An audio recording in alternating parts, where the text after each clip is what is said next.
কঠোর নিরাপত্তার মধ্যে 10ই ফেব্রুয়ারি অর্থাৎ সোমবার থেকে মাধ্যমিক ও মাদ্রাসার পরীক্ষা শুরু হচ্ছে। এবার মাধ্যমিকে 9,84,953 জন পরীক্ষা দিচ্ছে। এর মধ্যে ছাত্রী 5,55,950 জন, ছাত্র 4,28,803 জন। তাই সকাল থেকেই পরীক্ষার্থীরা পরীক্ষা কেন্দ্রের সামনে নির্দিষ্ট সময়ের আগে চলে আসেন। প্রশাসনের তরফ থেকে বিভিন্ন স্কুলে কড়া নিরাপত্তা দিতে দেখা যায়। তেমনি পরীক্ষার প্রথম দিনে বালিটিকুড়ি এলাকার একটি ক্লাবের পক্ষ থেকে মাধ্যমিক পরীক্ষার্থীর জন্য বিনামূল্যে টোটো পরিষেবা ও বাইকের ব্যবস্থা রাখেন। ক্লাবের উদ্যোক্তারা জানান, মাধ্যমিক পরীক্ষার্থীদের সুবিধার্থে এই ব্যবস্থা করা হয়েছে। এছাড়া কোনো পরীক্ষার্থী অসুস্থ হলে অ্যাম্বুলেন্সের ব্যবস্থাও করা হয়েছে। এছাড়াও যতদিন পর্যন্ত মাধ্যমিক পরীক্ষা চলবে ততদিন পর্যন্ত ব্যবস্থা থাকবে মাধ্যমিক পরীক্ষার্থীদের জন্য। পাশাপাশি হাওড়া সিটি পুলিশ পক্ষ থেকে পরীক্ষার্থীদের জন্য গোলাপ ফুল ও পেন তুলে দেন বালিটিকুড়ি এলাকায়।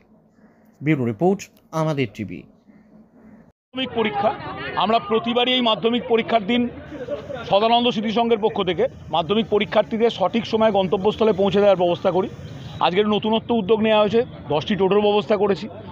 বাইক চালক আমাদের সবই সদানন্দ স্মৃতি সংঘের সদস্য, যারা যেতে পারছে না তাই বাইকে করে পাঠিয়ে দিচ্ছি। এখানে অ্যাম্বুলেন্স রেখেছি, ডাক্তারবাবু রেখেছি এবং বসার জায়গা রেখেছি। সামনে যেহেতু মুক্তারামদে হাই স্কুল, এখানে অনেক গার্জেন আসে বাচ্চাদের নিয়ে, তারা যাতে সুঅবস্থা পায় এবং যদি কারুর কোনো অসুবিধা হয় সেজন্য ডাক্তারবাবু রেখেছি এবং অ্যাম্বুলেন্সের ব্যবস্থা রেখেছি। আমাদের সভাপতি অবিনাশ দলই মহাশয় রয়েছেন এবং সঙ্গের সকল সদস্যরা এখানে উপস্থিত হয়েছে। বালিটিকুড়ি সদানন্দ স্মৃতি সংঘের পক্ষ থেকে করা। মাধ্যমিক পরীক্ষা যতদিন চলবে 7 দিনই এই ব্যবস্থা রয়েছে। আপনার নাম? আমার নাম সৌমেন ব্যানার্জি, সদানন্দ স্মৃতি সংঘের অন্যতম যুগ্ম সাধারণ সম্পাদক।